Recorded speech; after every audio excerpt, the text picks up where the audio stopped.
you break a fast depends on who you are, and it depends on your goals. See, people ask me all the time what the proper foods to break a fast with are. The thing is I can't always give them an answer, so it's usually kind of ambiguous because, to be completely honest, it all depends on what you are fasting for. So in this video, I'm going to give you the breakdown of what to eat when you break your fast based on 3 of the most common reasons people fast. But first, a quick breakdown on why intermittent fasting is so successful for people in many different ways. For one, it increases your human growth hormone secretion. What that means is you're going to have a lot more muscle retention, you're going to have a lot more fat burning. Okay? Then it's going to increase your insulin sensitivity and decrease your overall levels of insulin in the body.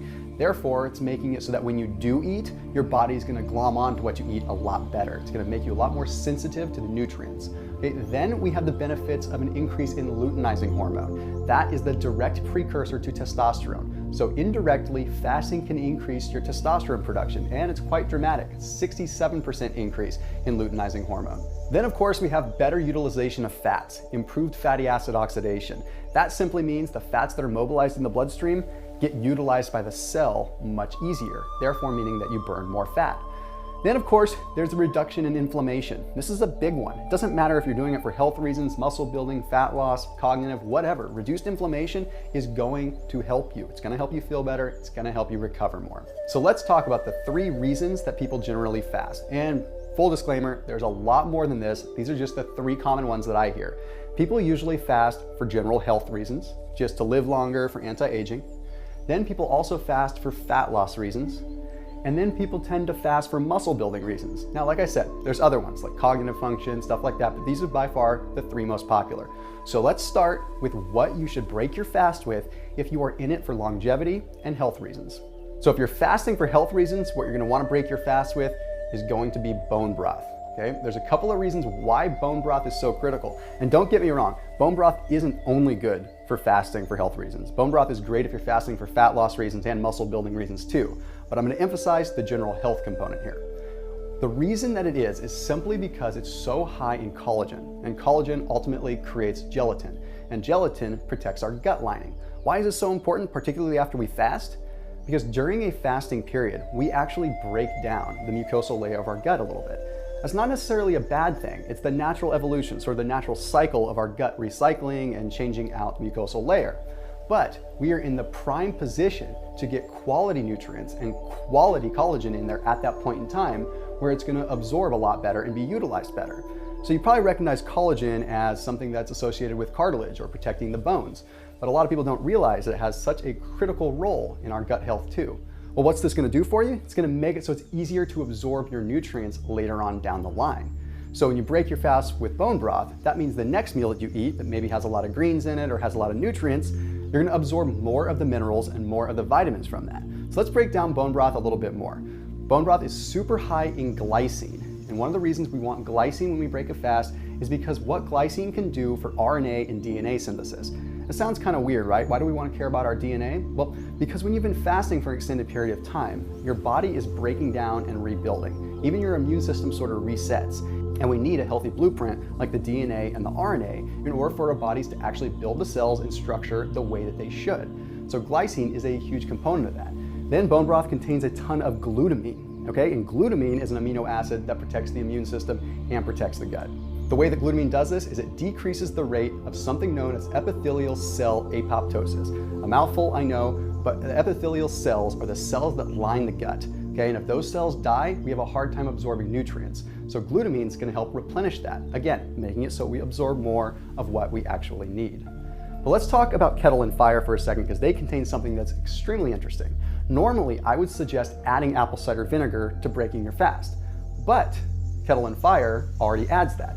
Well, it's that coupled with the fact that I've known Justin, who's one of the co-owners for a long time, that I featured them in this video. Okay, if you add apple cider vinegar to your bone broth or you use kettle and fire that already has it, you're increasing the rate of mineral uptake as well. And when you've been fasting for a while, you're depleted in minerals, okay? You've been drinking water, but you're not taking in the magnesium, you're not taking in the calcium, the phosphorus, things like that. So when you do break your fast, it's important that you are set up in such a way that you'll be able to absorb that. And and that means having some apple cider vinegar in the mix. So that's why I'm a huge fan of Kettle and Fire. The next one is going to be fasting for fat loss reasons, which is a popular one by no surprise because intermittent fasting is extremely successful at helping people lose a lot of fat. But what do you want to break your fast with? Well, you want to break your fast with MCT oil.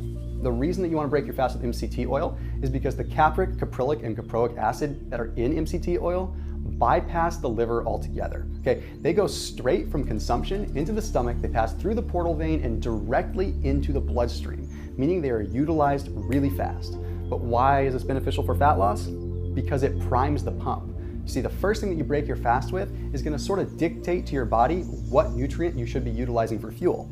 So you go an extended period of time, then you break your fast with MCTs, you have this quick infusion of fats that's going to convince your body to start utilizing fats as a source of fuel. Not to mention that MCTs have a myriad of other benefits as well. They're going to help you feel a little bit more focused and help you get your brain back if maybe you were floundering a little bit at the end of your fast. So a lot of benefits there, especially when it comes to fat loss. The next reason that people fast is for muscle building reasons. Now, more often than not, I hear people concerned about fasting because they feel like they're going to lose muscle, but realistically, no, you can actually gain muscle. And it's all about how you time your carbs. See, you want to have high glycemic index carbs. That means carbs that are really going to spike your blood sugar really fast. It doesn't mean processed sugar. No, don't deal with that stuff. You want to go with the good quality stuff. I'm talking maybe even something like a rice cake that's going to spike your insulin really fast. The reason we want to do this is it's going to shut down the catabolic aspect. It's going to shut down any muscle wasting that was occurring, and it's going to open up the cell to become more receptive to protein. So when you spike your insulin, the cell opens up and protein can get in. This way, you can capitalize on the fact that the cell is more receptive and you can get more of the nutrients in. Then after that, it's up to you with what you want to eat. But this is a quick way to break that habit of fasting and get your body right into muscle building mode and really have a 2 to 3x advantage of consuming carbs and protein at that point than you would when you were not fasting. So there you have it. There's 3 simple ways to make sure that you can break your fast efficiently and effectively depending on what your ultimate goal is. And remember, at the end of the day, you can implement bone broth whenever, but if you're doing it just for general health, that's the main emphasis there. So bone broth can work with fat loss, it can work with muscle building, and it can work with the health side of things. So as always, keep it locked in here on my channel. If you have any ideas for future videos, make sure you comment below, especially in the world of fasting and ketosis, so we can bring the best content to you. I'll see you in the next video.